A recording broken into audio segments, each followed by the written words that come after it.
तर इथे वाळत घातलेत हे कैरीचे सांडगे आहेत. तर हे कसे करायचे चला बघूया.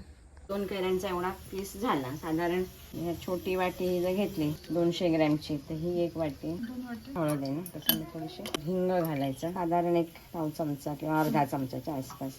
वाळवणार ना त्याच्यामुळे जास्त नाही घालायचं, खारट व्हायचं. काश्मीरी असा म्हणजे रंग आहे पण तिखटाला बरं घातले. तीळ घातले साधारण 1-1.5 चमचा घालायचे. बघितलं ना असं कालवल्यानंतर असं. हे काय भाजले होते का?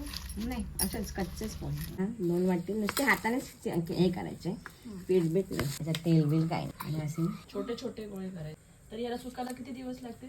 उन्हावरती आहे ना, जेवढं ऊन जरी आता कडकडीत ऊन आहे 4-1 दिवस लागते. उलटे करून परत सुकवायचे 2 दिवस असे. 4-5 दिवस चांगले तर मग बरेच वर्षभर राहतात. लवकर काढले तर त्याच्यामध्ये तुम्हाला कच्चेच पोहे, त्याचं काही पीठ बीठ काही करायचं नाही, झटपट व्हायला. आता हे आमचे साधारण 20-1 मिनिटात झाले. मला हवा असेल तर तुम्ही याचे शेप्स देखील छोटे छोटे करू शकता. आणि सगळ्यात महत्त्वाचं तर तुमच्याकडे डायरेक्ट ऊन येत असेल तर तुम्हाला म्हणजे डायरेक्ट तुम्ही या प्लेटवरती तेल वगैरे काही न लावता तुम्ही त्याच्यावर डायरेक्ट असे छोटे छोटे गोळे सोडू शकता. आणि 4 ते 5 दिवसामध्ये व्यवस्थित खडखडीत असायचं दगडासारखे तयार होतात. आणि आपल्याला वाळवणाचं आपलं साहित्य रेडी होऊन जातं. आणि जर तुम्ही घरामध्ये फॅन खाली सुकवणार असाल तर मात्र तुम्ही प्लॅस्टिकचा वापर नक्की करा. तर चला, आजची रेसिपी आवडलीच नक्की लाईक करा आणि फॉलो करायला विसरू नका. बाय.